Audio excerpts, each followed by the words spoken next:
এ কিরকম মেহেন্দি? নীল এক্সটেনশন একদম ঠিক না, উঠে যাচ্ছে। এই তো আর ঠিক 2 দিন পর বিয়ে। কেমন একটা জানি স্বপ্নের মতো লাগছে সবকিছু। মাঝে মাঝে চোখে জল আসছে, একটু ইমোশনাল হয়ে পড়ছি। সবকিছু নিয়ে যেন একটা নানা রকম ভাবে উত্তেজনা কাজ করছে ভেতর থেকে। তার মধ্যে প্রায় 2 সপ্তাহ আমি ভিডিও দিতে পারিনি বলে তোমাদের প্রচুর রাগ হয়েছে আমার উপর যে কেন বৃষ্টি তুমি বড় ভিডিও দিচ্ছ না। হ্যাঁ মানছি তোমাদের রাগ হওয়াটা খুবই স্বাভাবিক, আর তোমরা আমাকে বড্ড বেশি ভালোবাসো, তার থেকেও বেশি ভালোবাসো আমার ভিডিও দেখতে, তো সেই কারণে রাগ করেছো। কিন্তু তোমরা বুঝতে পারছো আমার গলার আওয়াজটা শুনে এর থেকেও খারাপ পরিস্থিতি ছিল আমার গলার, সেই কারণে আমি কোনোভাবেই বড় ভিডিও দিতে পারছিলাম না। আজ থেকে আমি ব্যাগ প্যাকিং শুরু করেছি, মানে একটু একটু করে সব জিনিস নিয়ে গিয়ে রাখবো বলে। এইটা বিয়ের 4 দিন আগেকার ভিডিও, মানে এখন যেহেতু ব্যাগটা প্যাকিং করছি সব কিছু দেখে দেখে নিচ্ছি। আসলে ফোনে আমি একটা লিস্ট করে রেখেছিলাম, যদি বাই মিস্টেক আমি কিছু ভুলে যাই তাহলে মুশকিল হয়ে যাবে। কারণটা তোমরা খুব ভালো করে জানো, আগে আমার বাবার বাড়ি থেকে আমার বাড়ির ডিস্টেন্স ছিল হচ্ছে কিছুটা মাত্র দূরে, মানে ওই 10 মিনিটের মতো। এখন প্রায় 1 ঘন্টার কাছাকাছি, তো অতটা যাওয়া আসা করাটা খুব চাপের। এটা হচ্ছে আমাদের পুরনো বাড়িটা, যেখানে আমরা কোয়ার্টারে থাকতাম। এই কোয়ার্টারে থাকতাম বলে প্রচুর কথা শুনতে হয়েছে আমাকে সোশ্যাল মিডিয়া থেকে যে হ্যাঁ এই তো বাড়ির অবস্থা। আসলে যারা কোয়ার্টারে থাকে তারা খুব ভালো করে জানে কোয়ার্টারটা এরকম হয়ে যায়, যখন 20টা বছর থাকতে থাকতে কোয়ার্টারগুলো এরকম হয়ে যায়। আমরা এই কোয়ার্টারটাতে প্রায় 20টা বছর থাকি, আর সত্যি কথা বলতে মায়া টান কোনোটাই কাটিয়ে উঠতে পারছি না এই ঘরটার প্রতি। এই ঘরটাই আমাদের কাছে কেন জানি না স্বর্গের মতো ছিল, এখনও আছে আর ভবিষ্যতেও থাকবে। 20টা বছর একটা ঘরের মধ্যে কাটানোটা চারটিখানি বিষয় না। তো এই যে ঘরটাকে আমি একটু ক্যামেরা বন্দি করে নিয়েছি, কারণ যখনই মন হবে দেখতে পাবো, কারণ আর তো আমি সেভাবে আসতে পারবো না এখানে। এখানে কিন্তু আমাদের প্রচুর জিনিস রাখা আছে, যেই জিনিসগুলো কিন্তু এখনও নিয়ে যাওয়া হয়নি। আসলে এই নতুন ফ্ল্যাটে আমাদের যাবে না এই জিনিসগুলো, এই জিনিসগুলো যাবে হচ্ছে আমাদের আরেকটা যে বাড়ি আছে সেই বাড়িতে চলে যাবে এই জিনিসগুলো রাখার জন্য। তাই ধীরে সুস্থে এই জিনিসগুলো নিয়ে যাওয়া হবে। দেখো খাট, ড্রেসিং টেবিল, আলমারি সবই আছে মোটামুটি, আনলা আরও অনেক কিছু জিনিসপত্র আছে এই ঘরটার মধ্যে। এই জিনিসগুলো ঠিক কোথায় যাবে আমি জানি না, হয়তো পুরনো ঘরেও যেতে পারে বা এগুলো হয়তো বিক্রি করে দিতেও পারে, আমি জানি না, বলতে পারবো না ব্যাপারটা। তো এই হলো আমার লাস্ট এই ঘরটার সাথে স্মৃতি বলতে পারো ভিডিও করা। মানে আমি কোথাও গিয়ে ঘরটার প্রতি একটুখানি মানে ইমোশনাল হয়ে পড়েছি, কারণ আমি যখন প্রায় ক্লাস 8-এ পড়ি তখন এই ঘরটাতে এসেছিলাম। তো তারপরে আমার বিয়ে হওয়া, বাচ্চা হওয়া সবটাই আমার এই ঘর থেকে। আর এখানে দেখো বলেছিলাম তোমাদেরকে বিড়ালের ছানা দিয়েছিল কটা, আমি হঠাৎ করে খুলে দেখি এখানে নেই বাচ্চাগুলো। তারপরে অর্ক দেখালো আমাকে, এইখান থেকে ডাকছিল, অর্ক খুঁজে বার করলো। এটা হচ্ছে ফ্রিজের একটা ক্যাবিনেটের মতো, তো এইখানে বাচ্চাগুলো ছিল। দেখো চোখগুলো ফোটেনি ওদের, ওদের মা এখন ছিল না, তো সেই কারণেই খুব কাছ থেকে আমি ভিডিওটা করতে পেরেছি। আর এখন দেখো চলে এসেছি নতুন ফ্ল্যাটে। বাবা এখানে কথা বলছিল আমার ফোন থেকে, আর এইদিকে মা বাবার যে ড্রেসটা কেনা হয়েছিল সেটা কমপ্লিট করছিল। আমরা আর কালকে রাতে ব্যাক করিনি বাড়িতে, সেই জন্য সকালবেলা এখান থেকেই অর্ক স্কুল যাচ্ছে। এখানে অর্ক দুধ খাচ্ছে, দুধ আর কর্নফ্লেক্স খাচ্ছে।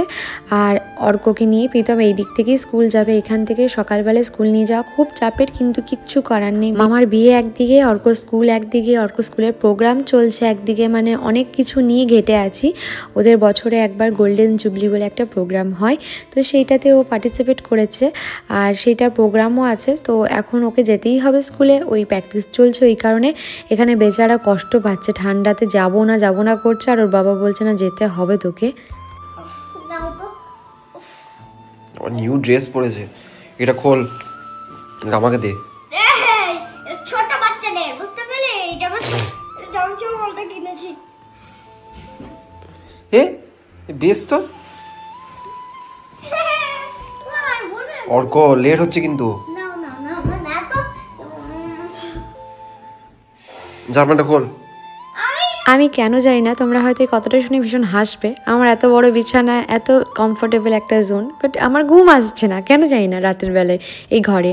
তো তারপরে বিয়ের তত্ত্ব সাজাতে এসছিল, এই দাদা আর দিদিটা সাজিয়েছে, বাট মানে সকাল অনেকক্ষণ আগে এসছে ওরা, প্রায় 12টার কাছাকাছি এসছে। 12টার সময় এসে প্রায় রাত 9টা-10টার সময় ওরা বাড়ি গেছে। বাট আমি যেইটুকু টাইম বসেছিলাম সেইটুকু টাইমে আমার শরীরের হালত বিশাল খারাপ হয়ে গেছিলো।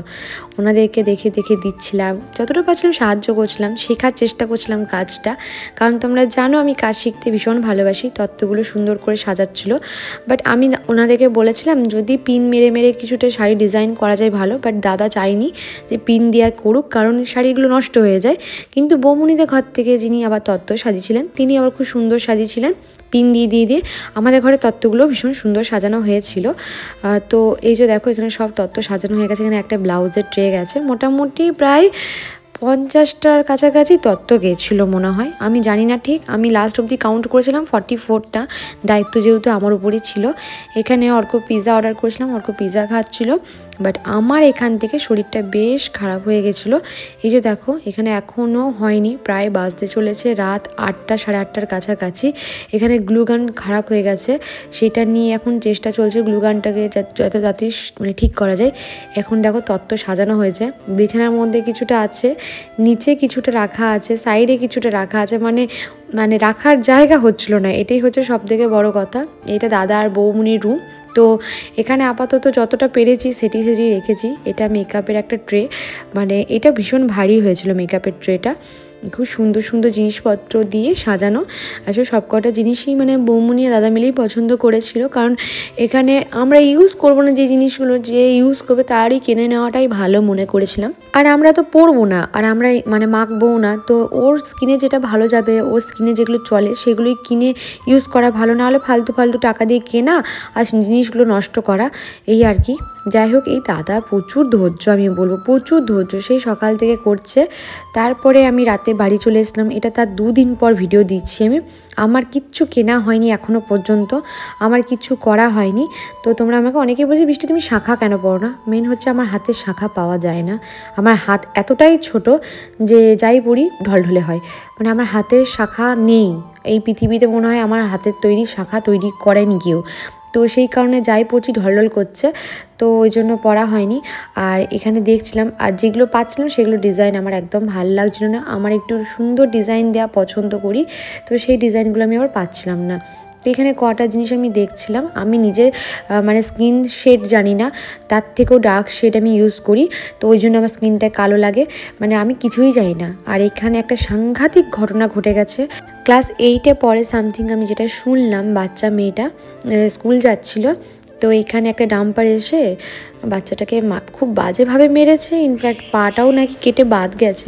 বাচ্চা মেয়েটা কেমন আছে জানি না, কিছু কিছু মানুষ তো খুব খারাপভাবে বলছিল যে বাচ্চাটা নেই, তো শুনে খুব খারাপ লাগছিল।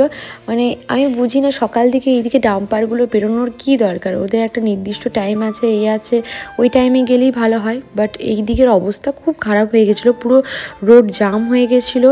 আর এইদিকে দেখো পুরো ট্রাক লাইনভাবে দাঁড় করিয়ে দিয়েছে।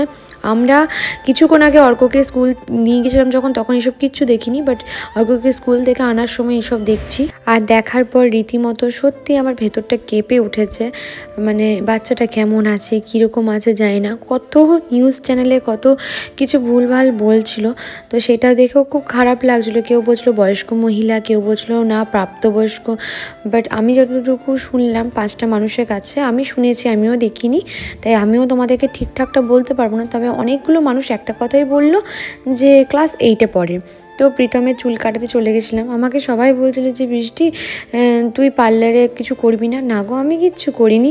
আমার আফসোস এটাই, কারণ আমার মানে যেদিনকে তোমরা দেখছো এটা ভিডিওটা, আমি যে মেহেদি করতে বসেছি, এইটা মানে বলতে পারো খুব জোর জবরদস্তিভাবে মেহেদি আর নেলসটা করতে হয়েছে আমাকে।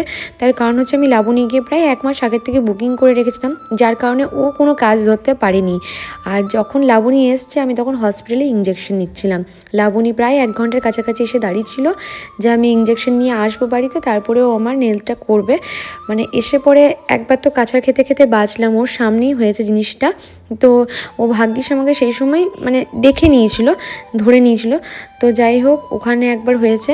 তারপরে যেটা বললাম তোমাদেরকে, ওকে যেহেতু 1 মাস আগের থেকে আমি বুকিং করেছিলাম, সেই কারণে আমি কোনোভাবেই ওর এই লসটা তো হলে হবে না বলো, ওর ওইটা হয়তো আমি না করলে না করা যেত, কিন্তু ওর ক্ষেত্রে জিনিসটা খুব খারাপ হতো, কারণ ও আমার জন্য কোনো কাজ ধরেনি, আর এইটা ওর প্রাপ্য নয়। সেই কারণে দেখলাম যে আমি তো জাস্ট বসেই থাকবো, কিন্তু এই যে কোমরে ইঞ্জেকশন নিয়ে বসে আছি আমি, এটা যে আমার কী কষ্ট হয়েছে একমাত্র ওই জানে।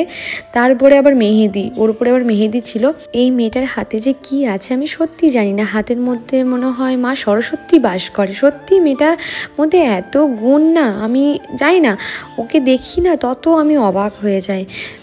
ওকে যেমন দেখে আমি অবাক হয়েছি, তারপরে আমার মেকআপ আর্টিস্ট যারা মেকআপ করতে এসেছিলো, দুটি মেয়ে, তারা আমার থেকে বয়সে অনেক ছোট, লাবণীও অনেকটাই বেশ ছোট আমার থেকে। তা আমি শুধু ওদেরকে দেখি আর ভাবি সত্যি এই বয়সে আমরা কিচ্ছু করতে পারিনি।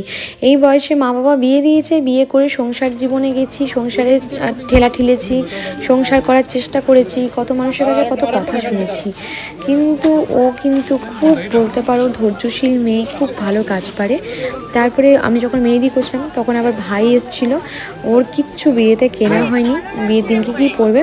তো সেই যে দেখো আমাকে এখন ভিডিও কল করে করে দেখানো হচ্ছিলো ভাই কি পরবে না পরবে পছন্দ করে দেওয়ার জন্য, যে পছন্দ কর। লাস্টে ফাইনালি একটা পছন্দ হয়েছে।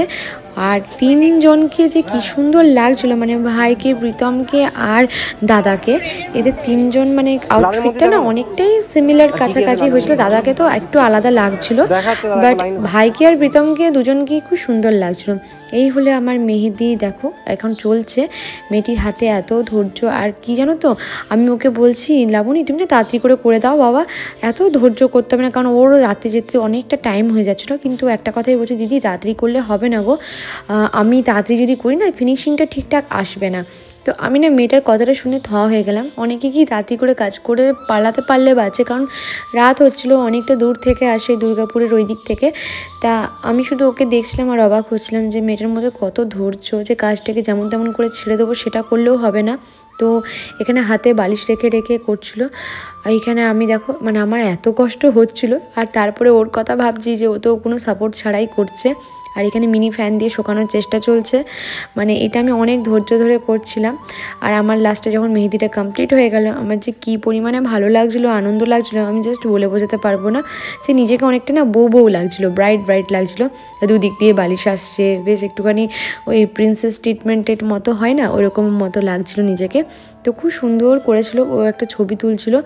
তো আমি দেখছিলাম যে না সত্যি হাতের কাজটা মেয়েটার খুব মানে ধৈর্যশীল মেয়েটা, আর খুব পরিশ্রমী।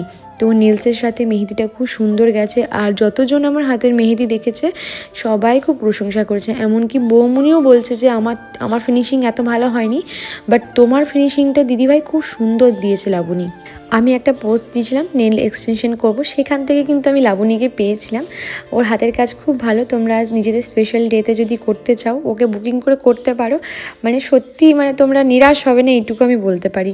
মেয়েটি যথেষ্ট ভালো, যেমন সুন্দর ব্যবহার তেমন সুন্দর ওর হাতের কাজ, কি বলবো। এরপর দেবো, খুব বাজে লোক তুমি।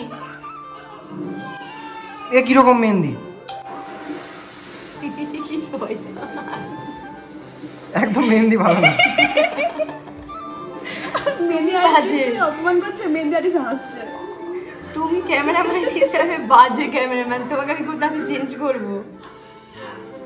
নীল এক্সটেনশন একদম ঠিক না, উঠে যাচ্ছে। ও মা গো,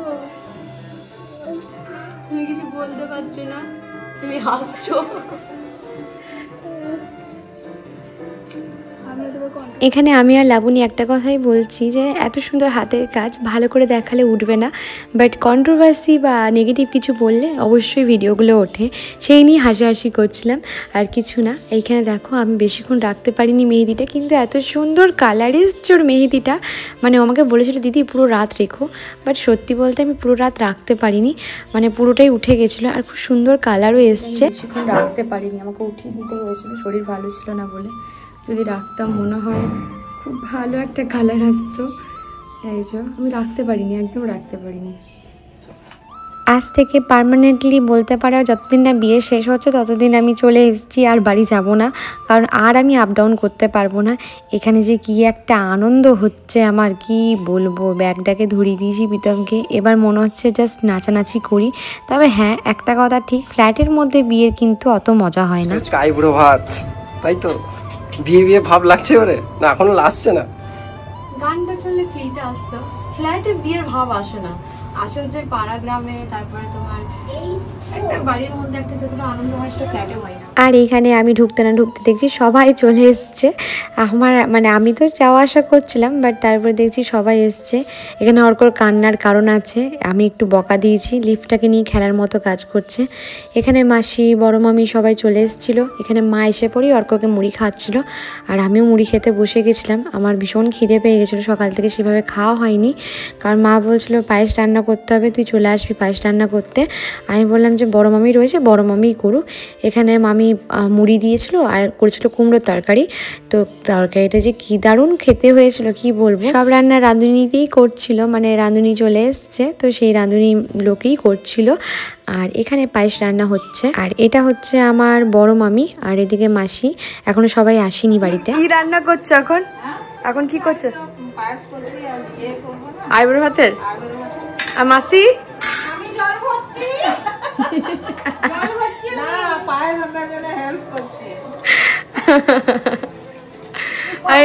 এইদিকে ছেলের মা অসুস্থ হয়ে গেছে। কি গো বলো, তুমি আবার সাইলেন্ট হয়ে গেলে কেন?